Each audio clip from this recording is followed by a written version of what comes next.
Bonjour à toutes et à tous, soyez les bienvenus dans ce nouveau numéro de l'Hebdo. L'actualité de la semaine a été marquée par l'adoption du pass vaccinal. Le Conseil constitutionnel a donné son feu vert ce vendredi. Il entre donc en vigueur lundi. Annonce faite ce jeudi par le Premier ministre Jean Castex. Et pour les plus de 16 ans, on ne parle donc plus de pass sanitaire mais bien de pass vaccinal. Alors pour comprendre les implications de ce changement, Alix Lanos était sur ce plateau ce mercredi. Regardez. Les tests PCR ou antigéniques ne seront plus valables. Pour accéder aux lieux qui demandaient le pass sanitaire, il faudra désormais montrer le pass vaccinal, soit un schéma de vaccination complet ou un certificat de rétablissement du Covid de moins de 6 mois. Et puis à noter qu'à partir du 15 février, pour faire sa dose de rappel, il faudra la faire 4 mois après la deuxième dose et non plus 7 mois après. Qui est donc concerné par ce pass vaccinal? Eh bien, dans le projet de loi initial, le gouvernement voulait instaurer le pass vaccinal dès l'âge de 12 ans.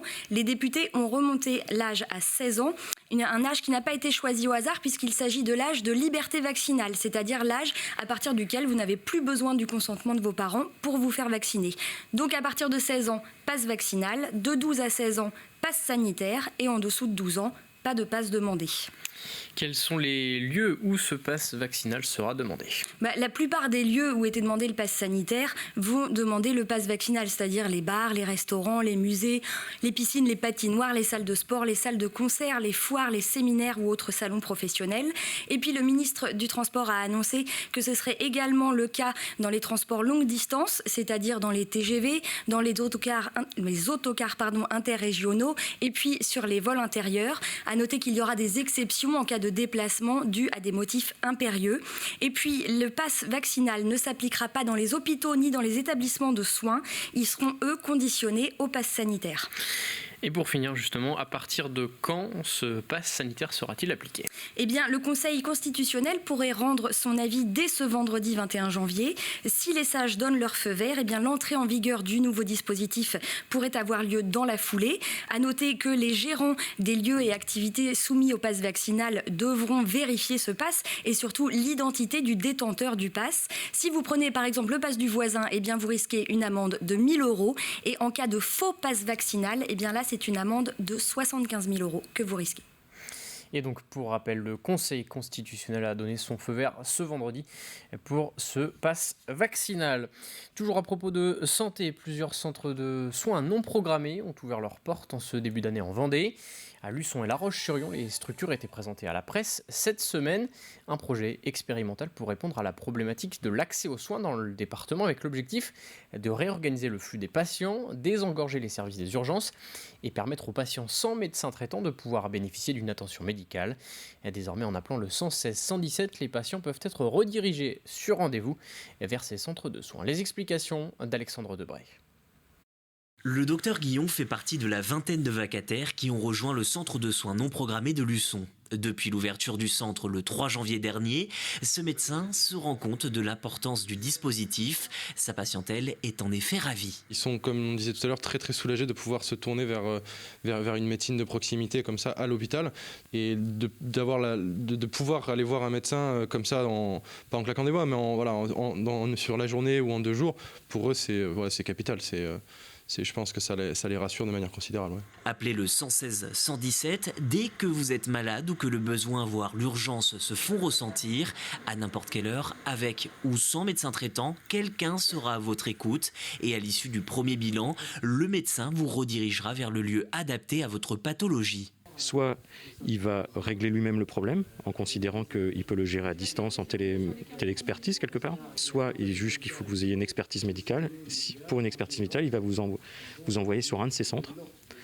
On a un agenda en ligne et vous aurez à vous présenter ensuite sur le centre hospitalier où il y aura un accueil administratif. Vous verrez l'administratif, puis après vous passerez directement auprès du médecin. Au total, près d'une trentaine de consultations sont prévues chaque jour. Ces centres sont une expérimentation prévue sur 12 mois à la charge de l'ARS. C'est effectivement l'Agence régionale de santé qui, sur son budget propre, le fonds d'intervention régional, paye la totalité de ce dispositif. Donc c'est la régulation et l'effection qui sont intégralement prises en charge. Pour la régulation, c'est pas moins de 1 million € qui sont déboursés sur l'année 2022. Et pour l'effection, c'est-à-dire pour la mise en place de ces différents centres de soins non programmés, on peut estimer que c'est un montant à peu près comparable, soit 1 million d'euros, qui sera pris en charge par l'Agence régionale de santé. D'ici début février, les Sables-d'Olonne et Challans devraient disposer de leur centre de soins non programmés. À terme, le conseil départemental souhaite l'implantation de 6 à 7 sites sur l'ensemble de la Vendée. Et à noter par exemple qu'environ 20 000 personnes seraient concernées sur les 180 000 habitants autour de l'agglomération lyonnaise. Au chapitre politique, évoquons à présent les violences à l'encontre des élus. Selon des chiffres récemment dévoilés par le ministère de l'Intérieur, près de 1200 élus ont été pris pour cible de janvier à novembre 2021. Des statistiques en hausse par rapport à 2020 dans un contexte tendu ces derniers mois, notamment en raison de la crise sanitaire. En Vendée, le député de la majorité, Patrick Loiseau, a d'ailleurs été victime de menaces de mort fin décembre. Et même si le département reste relativement épargné, le climat est tendu au quotidien. Écoutez. Tous les gens qui sont à portée d'engueulade, si je puis dire, subissent en effet ces agressions. On le sent. Je veux dire qu'on sent très bien cette tension sur nos territoires. Je pense que la Vendée est relativement épargnée par de sérieuses attaques. Mais il est vrai que l'année dernière, nous avons eu un maire qui a reçu 2 gifles et un coup de poing pour une histoire de stationnement. Il y a une certaine crainte, oui. On ne sait pas jusqu'où ça peut aller lorsque vous avez votre adresse personnelle, votre numéro de téléphone qui sont dévoilés. Ils ont tous les éléments. On ne respecte plus l'instituteur, on ne respecte plus l'élu, on ne respecte plus le parlementaire, on respecte de moins en moins de gens, on ne respecte plus son médecin, on ne respecte plus... Enfin là, quand je dis on ne respecte plus, c'est une partie de la population, ce n'est pas non plus tout le monde. En économie, une avancée importante dans le secteur de l'hôtellerie-restauration. Organisations patronales et syndicales ont signé un accord pour une augmentation de 16% de l'ensemble de la grille des salaires. Une mesure applicable à partir du 1er mars prochain. Une rémunération minimum de 4% au-dessus du seuil du SMIC est également prévue pour les plus bas salaires. En Vendée, la création d'un comité d'entreprise a été actée. Écoutez la réaction de Tarek Tarouche, le président départemental de l'Union des métiers et des industries de l'hôtellerie. Et entre autres, quelque chose qui s'est concrétisé, c'est la mise en place d'un CE d'entreprise de branche, puisqu'on est composé de toutes petites entreprises, donc on ne pouvait pas à la fois avoir un CE par structure. Et là, nos salariés auront les mêmes avantages que les CE dans les activités sociales et culturelles qu'une très grande entreprise. Et ça, c'est une très très belle avancée pour la première fois en Vendée et pour la première fois pour le secteur de l'hôtellerie-restauration. Dans le reste de l'actualité cette semaine, plusieurs mouvements de grève. Les personnels de la sécurité sociale tout d'abord. Ils étaient en grève au niveau national ce mardi à l'appel de l'intersyndicale CGT-FO, CFDT et CFTC. Une mobilisation nationale pour demander une revalorisation salariale 1 mois après une première grève le 13 décembre dernier. Les salariés de la sécurité sociale dénoncent également un manque de reconnaissance de leur métier. Et puis autre mobilisation nationale cette semaine, celle des transporteurs de fonds de l'entreprise Loomis. Les syndicats demandent là aussi une hausse des salaires. À La Roche-sur-Yon, le mouvement a débuté depuis la fin de la semaine dernière. Résultat, de nombreux distributeurs automatiques ne sont plus approvisionnés. Direction désormais la commune de La Ferrière pour évoquer cet élan de solidarité. Il y a quelques jours, voisins et habitants se sont mobilisés pour venir en aide à une famille qui fait face à des difficultés de logement. Leur maison est en effet envahie par un champignon. L'intérieur a ainsi dû être détruit et devra être reconstruit entièrement. Des entreprises locales se sont déjà proposées pour venir aider sur le futur chantier. Les explications de Pierre Dalicieux. Cet habitant de La Ferrière et sa famille n'en reviennent toujours pas. Après avoir été infestés par un champignon, il fallait détruire intégralement l'intérieur de leur maison. Après un appel à l'aide via les réseaux sociaux, la mobilisation dépasse tout ce qu'ils imaginaient. Un tel élan de solidarité, c'est fou. Et derrière nous ce matin, c'en est l'exemple. Je ne sais même pas combien il y a de personnes sur le chantier, peut-être 25, 30. Des personnes toutes touchées par la situation que vit cette famille, parmi elles des amis, mais surtout des inconnus. Je ne connais pas du tout ces gens-là, j'ai vu qu'il y avait une bouteille à la mer de lancer sur les réseaux sociaux.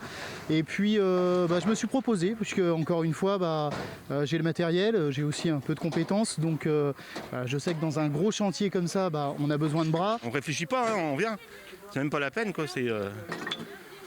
Ça s'appelle la solidarité et puis par les temps qui courent, je trouve ça très beau. On les connaît de l'école, nos enfants ont les mêmes âges, ils sont amis, donc c'était logique quoi, pour nous. On ne s'est même pas posé de questions, c'était logique d'être là ce matin pour les aider. Dans la maison, il faut tout détruire et voici l'origine du problème.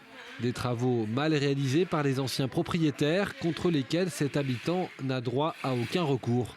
Toutes les conditions étaient réunies pour qu'avec du bois, le champignon se nourrisse. Avec de l'isolant, il soit dans l'obscurité qu'il affectionne particulièrement. Et avec le plancher chauffant, qu'il ait le niveau de chaleur pour se développer. Ça fait 10 ans qu'on est dans cette maison. Sans le savoir, on avait sous nos pieds un ennemi invisible pendant 10 ans. Une solidarité qui ne s'arrête pas là, car pour la reconstruction, ce sinistré peut apparemment encore compter sur de bonnes âmes. Un architecte et un maître d'œuvre nous ont contactés pour nous dire qu'ils accepteraient de piloter notre chantier de reconstruction gratuitement. C'est incroyable.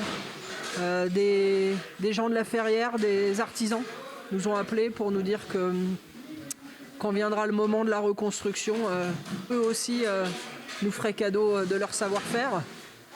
Nous, on aura à fournir les matériaux, bien sûr, mais c'est incroyable, c'est incroyable. Une cagnotte litchi a même été mise en place pour récolter des fonds pour reconstruire. Une reconstruction qui n'était évidemment pas prévue au programme pour cette famille. Avant de refermer cet hebdo, focus sur cette vente aux enchères assez exceptionnelle qui s'est déroulée pendant 2 jours cette semaine. 570 tableaux étaient en vente, principalement réalisés par Charles Milsando et Jean Launois. Dans cette collection amassée au fil des années par un Vendéen, Alain Jam Desac, ces 2 petites filles ont ainsi décidé de mettre en vente sa collection pour la rendre accessible. Découverte signée Alexia Janet. Le peintre, c'est Charles Milsando, artiste vendéen, et qui a peint Alain Jam Desac, le collectionneur, dans son intérieur, dans sa propriété du Bois du Breuil. Alain Jam Desac, son nom n'est pas forcément connu du grand public, et pourtant il collectionnait des artistes de renom. Charles Milsando, Jean Launois, André Fray, au total 570 œuvres du XXe siècle mises en vente ici, pendant 2 jours. Le collectionneur Alain Jam Desac, qui était un Vendéen, avait pour objectif principal de réunir tout un ensemble de tableaux uniquement d'artistes vendéens. Donc tous les artistes qu'on présente ici dans la vente sont vendéens, même s'ils sont allés un peu partout. Il y a des tableaux qui représentent le Maroc, d'autres l'Algérie, d'autres l'Indochine. Beaucoup de pays ont été fréquentés par ces artistes, mais le point commun, c'est qu'ils sont tous vendéens. C'est un Vendéen qui collectionne des Vendéens pour des Vendéens. Adjugé 1200. Une collection exceptionnelle qui a attiré pour ce premier jour de vente près de 650 enchérisseurs potentiels et plus de 21 nationalités différentes. 490, 500. Parmi les acheteurs, des Vendéens venus chercher ici un petit bout de leur histoire. Alors en ce qui me concerne, ma grand-mère était donc de Soulan et était née Milsando. Donc on a au début acheté le portrait d'une maraîchine parce qu'on s'est dit si on ne sauve rien, on aura au moins cela. Tous les autres qu'on voulait, ça grimpait, quoi. Et parmi ceux qui ont fait monter les enchères, le musée Charles Milsando de Soulan. L'établissement a fait appel au droit de préemption à 12 reprises pour acquérir près de la moitié des œuvres signées Milsando.